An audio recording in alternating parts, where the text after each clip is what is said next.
Are we going to continue to see Israel having to do these piecemeal operations to get hostages home, really one by one, in absence of a broader deal to bring them back? Are you optimistic that that broader deal at this point can really happen? I think it can happen, as we just heard from my colleague from Brookings. But I want to make clear, the purpose of this thing is not to stop the fighting any more than the purpose in Ukraine is to stop the fighting. We have key important American allies, Ukraine and in the Middle East, Israel, fighting what they believe, I think correctly, existential fights. The whole purpose of the ceasefire is a permanent ceasefire and withdrawal of Israeli forces. That's another way of saying the end of the war.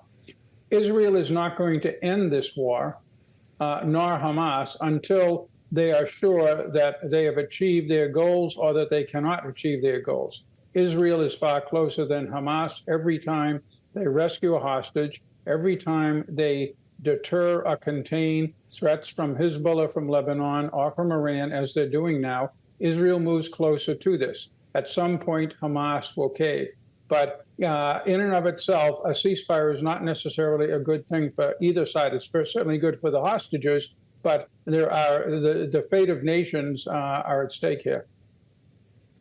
Well, Ambassador, since you also raised Hezbollah, obviously over the weekend we saw the Israelis strike into Lebanon to take out some Hezbollah capability. They said it was preemptive, as intelligence suggested. Some of that retaliation that Hezbollah and Iran have been promising was coming. What do you think happens next in that regard? Not just between Israel and Hamas, but these other proxies and Iran itself. How much longer are they going to keep Israel and the U.S., for that matter, waiting? They'll keep us waiting, indefinitely teasing. But neither wants to have a war because they know they will lose it.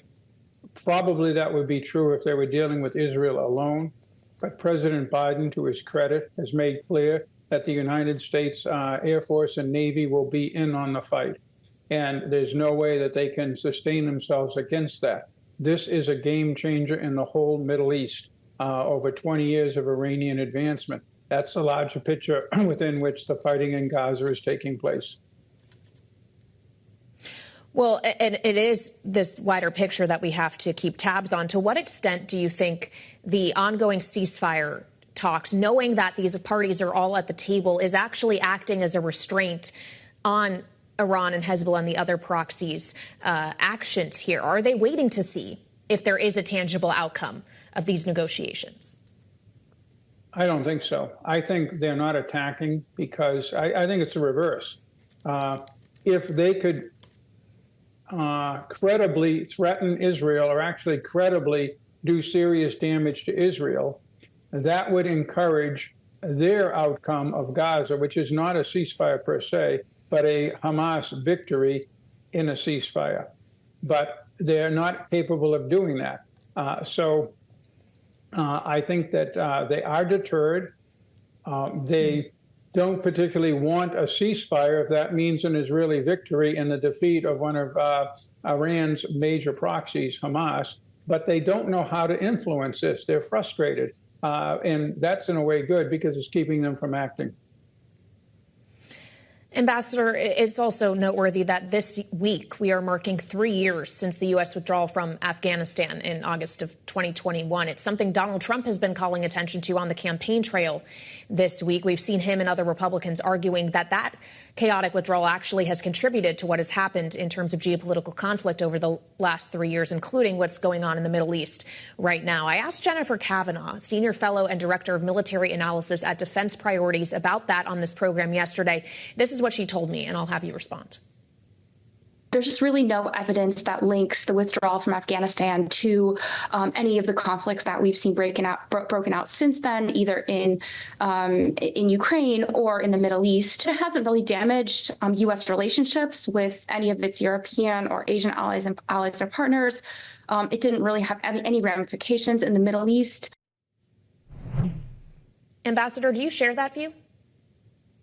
I do not share the view that there's a direct correlation, which I think some people in the political arena in America today are making. That is, Russia struck in Ukraine, Hamas and Iran against Israel because we pulled out of Afghanistan. The pullout from Afghanistan was the correct policy, initiated by the Trump administration when I was in it and executed by the Biden administration.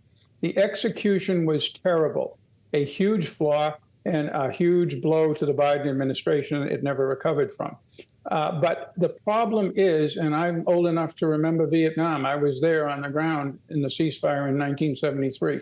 The point is, in the world we live in, based upon American-led collective security, every time we withdraw from any place, it encourages our foes to think that we will not be as determined as I think the Biden administration has shown both in Ukraine and in Gaza. That doesn't mean that when it's time to go, you shouldn't go. You can't tell young American men and women to die for a principle so that people will think that we're tough.